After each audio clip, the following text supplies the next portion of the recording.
Halo Sobat Jelajahi Fakta.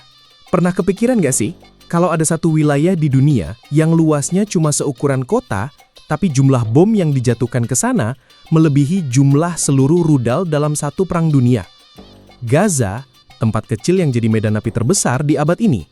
Tapi yang lebih bikin geleng-geleng kepala, dunia seolah, cuma nonton dari jauh. Kenapa bisa begitu? Siapa yang diuntungkan? Dan kenapa semua diam saat kemanusiaan sedang dibantai? Tapi sebelum lanjut, jangan lupa klik like dan subscribe supaya kamu gak ketinggalan fakta-fakta menarik lainnya.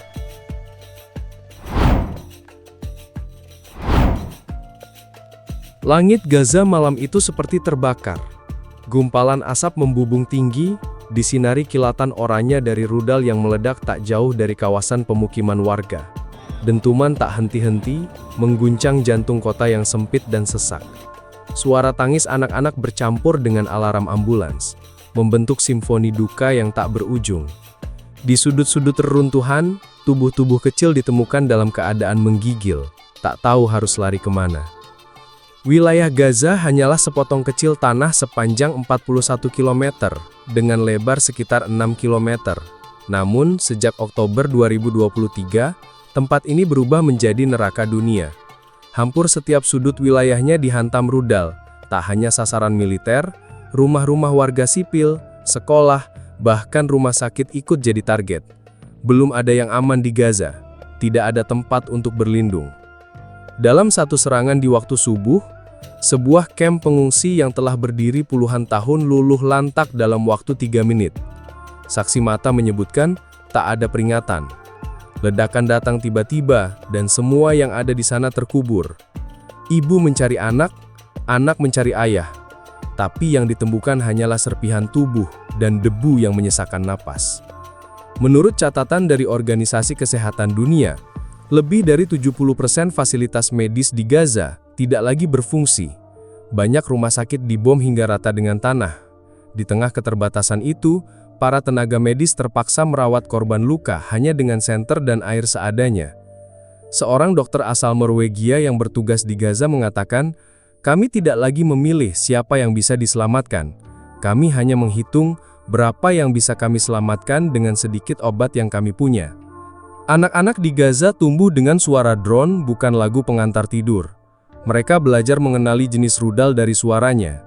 Mereka tahu kapan harus merunduk dan kapan harus lari. Tapi seringkali, kecepatan mereka tak pernah cukup untuk menghindari serpihan logam yang melesat lebih cepat dari doa. Dalam suasana itu, muncul pernyataan dari sejumlah pemimpin dunia.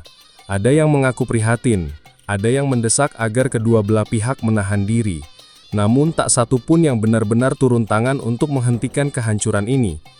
Pernyataan demi pernyataan, hanya menjadi deretan kata tanpa makna bagi mereka yang harus mengubur 3 anaknya dalam satu liang lahat. Perbandingan dengan perang di Ukraina menjadi perbincangan panas di media sosial. Dunia Barat begitu sigap memberikan bantuan militer, kemanusiaan, dan dukungan penuh saat Rusia menyerang Kiev. Tapi saat bom menghantam sekolah di Gaza, dunia seperti kehilangan suara. Tak ada konferensi darurat besar-besaran. Tak ada penggalangan dana internasional dalam skala masif. Yang lebih menyakitkan, beberapa media besar justru menggunakan istilah seperti konflik antara dua pihak, seolah-olah Gaza punya kekuatan militer yang setara. Padahal kenyataannya, Israel memiliki salah satu anggaran pertahanan terbesar di dunia. Sementara, warga Gaza bahkan tidak bisa mengakses air bersih secara konsisten. Di balik layar, ada sistem blokade yang telah berlangsung selama lebih dari 16 tahun. Gaza dikelilingi pagar kawat, lautnya dijaga kapal patroli, udaranya dikendalikan radar canggih, tak ada kebebasan keluar masuk, bahkan bantuan kemanusiaan pun diperiksa dengan sangat ketat dan sering ditolak. Akibatnya, warga Gaza hidup dalam penjara terbuka, di mana langitnya bisa runtuh kapan saja. Setiap malam, puluhan jet tempur terbang rendah, menggetarkan jendela-jendela yang rapuh. Tidak ada listrik yang menyala, tidak ada internet, tidak ada sinyal. Dunia di luar Gaza hanya tahu apa yang berhasil dikirim melalui 1-2 wartawan yang masih bertahan di medan bahaya. Dan ketika sinyal itu terputus, dunia kembali sunyi. Namun, di tengah kehancuran total, warga Gaza tetap bertahan. Mereka membagikan roti terakhir mereka kepada tetangga. Mereka menggali reruntuhan dengan tangan kosong. Mereka tetap sholat di antara puing-puing. Mereka tahu, dunia mungkin diam, tapi mereka belum menyerah. Di balik ledakan-ledakan yang mengguncang Gaza, ada ruang pertemuan dingin dan mewah di markas besar Perserikatan Bangsa-Bangsa. Di sanalah para pemimpin dunia duduk melingkar, berdiskusi tentang resolusi perdamaian. Tapi entah sudah berapa kali mereka bicara, semua berakhir sama, veto. Satu kata yang menghancurkan harapan jutaan orang di Gaza. Amerika Serikat, sebagai salah satu anggota tetap Dewan Keamanan PBB, memiliki kekuatan untuk membatalkan setiap resolusi yang tidak mereka setujui. Sejak awal serangan besar-besaran ke Gaza dimulai, lebih dari 5 resolusi gencatan senjata diajukan, tapi semuanya kandas karena veto dari Washington. Alasannya, Israel berhak membela diri, kata mereka. Tapi membela diri seperti apa yang dilakukan dengan menjatuhkan bom di kamp pengungsi, menghancurkan rumah sakit, dan memutus aliran air bersih. Data dari Badan Pengungsi Palestina menunjukkan 72% korban jiwa adalah perempuan dan anak-anak. Tapi kata teroris masih lebih sering terdengar ketimbang korban sipil. Amerika bukan cuma bicara tapi juga bertindak. Sejak 2 dekade terakhir, negara itu telah menggelontorkan bantuan militer lebih dari 100 miliar dolar ke Israel. Iron Dome, sistem pertahanan rudal canggih, adalah salah satu proyek kerjasama mereka. Namun senjata yang dijual dengan alasan pertahanan itu justru digunakan untuk menyerang wilayah padat penduduk. Di sisi lain, negara-negara Arab yang katanya bersaudara dalam agama dan sejarah justru tak banyak berbuat. Mesir, yang memiliki perbatasan langsung dengan Gaza di Rafah, menutup pintu masuk bantuan kemanusiaan selama berminggu-minggu. Mereka beralasan soal keamanan. Tapi di balik itu, tekanan diplomatik dan aliansi geopolitik membuat mereka tak bebas bertindak. Arab Saudi, Uni Emirat Arab, bahkan Yordania hanya menyuarakan keprihatinan. Beberapa di antaranya bahkan telah menormalisasi hubungan dengan Israel lewat perjanjian Abraham. Ketika warga Gaza mengungsi dengan pakaian penuh debu, sebagian pemimpin Arab justru menghadiri forum bisnis internasional bersama Menteri Pertahanan Israel. Iran, yang selama ini lantang membela Palestina, hanya menyuarakan retorika. Memang mereka mendukung kelompok perlawanan seperti Hizbullah dan Hamas, tapi tidak ada intervensi langsung untuk menghentikan serangan Israel ke Gaza. Bahkan, banyak analis menilai bahwa konflik ini justru dimanfaatkan sebagai alat tawar politik kawasan. Sementara itu, suara publik dunia mulai menggema. Di London, Paris, Jakarta, Istanbul hingga New York, jutaan orang turun ke jalan menuntut gencatan senjata. Mereka membawa poster dengan wajah anak-anak Gaza, meneriakan slogan kebebasan, dan menyerukan boikot terhadap perusahaan-perusahaan yang mendukung militer Israel. Namun suara rakyat tak selalu sejalan dengan arah kebijakan pemerintah. Amnesty International mencatat, lebih dari 65% warga Eropa mendukung penghentian serangan ke Gaza, tapi pemerintah mereka tetap bungkam. Kepentingan ekonomi, aliansi militer, dan tekanan politik membuat nurani dikalahkan oleh kepentingan. Media pun ikut bermain. Beberapa jaringan berita besar menyebut bom Israel sebagai respon terhadap serangan roket. Mereka jarang menyebut jumlah korban sipil dan lebih sering mengulang istilah konflik dua pihak.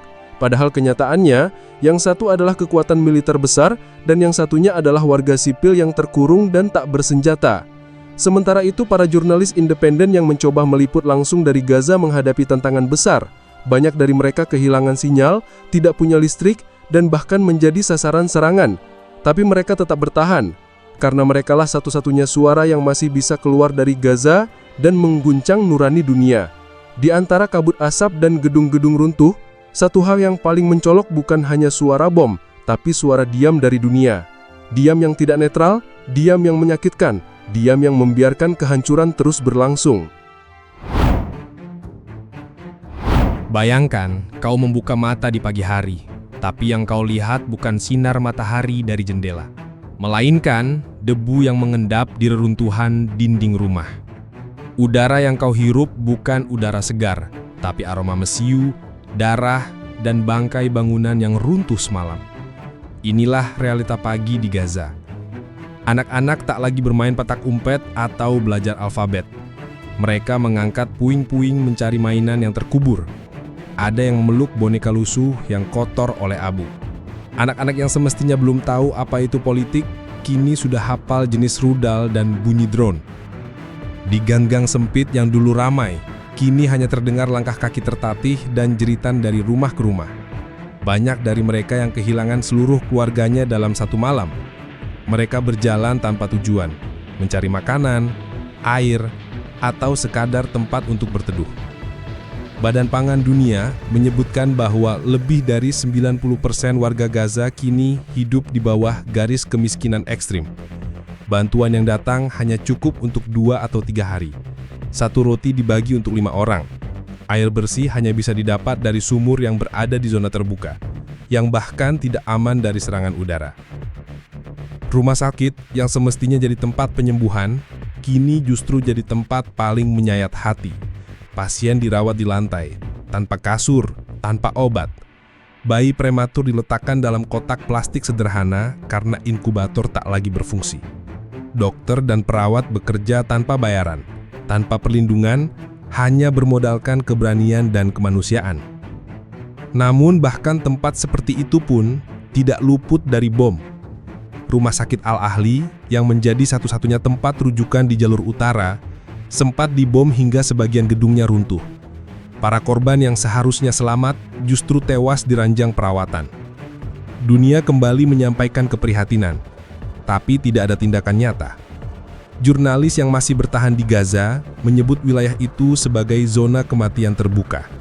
Tidak ada tempat yang aman, tidak ada sinyal internet yang stabil, dan tidak ada ruang untuk mengungsi. Bahkan wartawan pun harus berpindah tempat setiap malam, karena markas berita juga jadi target. Dan saat sinyal benar-benar hilang, dunia pun ikut sunyi. Sebagian besar media internasional beralih ke berita lain. Sebuah selebriti dunia yang menikah bisa mendapat lebih banyak pemberitaan dibandingkan 500 korban jiwa di kamp pengungsi Gaza. Publik pun mulai lelah, tidak lagi mengklik berita tentang perang. Tapi Gaza tidak berhenti berdarah hanya karena dunia berhenti menonton. Mereka tetap hidup meski dengan nafas pendek, dalam bayang-bayang rudal. Seorang ayah membangun tenda dari spanduk sobek untuk keluarganya. Seorang ibu memasak nasi dari sisa tepung dan air hujan. Seorang anak menulis di dinding reruntuhan dengan arang. Dan di tengah kegelapan itu, satu hal yang terus menyala: keteguhan hati. Warga Gaza tidak meminta dunia untuk menyelamatkan mereka. Mereka hanya ingin dilihat sebagai manusia. Bukan angka statistik, bukan korban abadi, tapi manusia yang hidup, mencintai, dan punya mimpi. Sementara dunia sibuk berdebat soal narasi dan geopolitik, Gaza terus menjadi panggung penderitaan yang nyata. Sebuah tempat kecil, terkepung di antara pagar kawat dan laut, kini mengajarkan pada dunia bahwa suara yang hilang bisa lebih mematikan dari bom itu sendiri. Di tanah sekecil Gaza, kita melihat bagaimana dunia bisa menyaksikan penderitaan tanpa mengulurkan tangan. Ledakan demi ledakan bukan hanya menghancurkan bangunan, tapi juga nurani kemanusiaan. Dan di balik puing-puing itu, masih ada harapan, masih ada doa, dan masih ada keberanian untuk bertahan. Karena Gaza bukan sekadar berita, tapi cermin dari diamnya dunia yang menyakitkan. Terima kasih sudah menonton Jelajahi Fakta. Jangan lupa klik like, tinggalkan komentar, dan subscribe channel ini.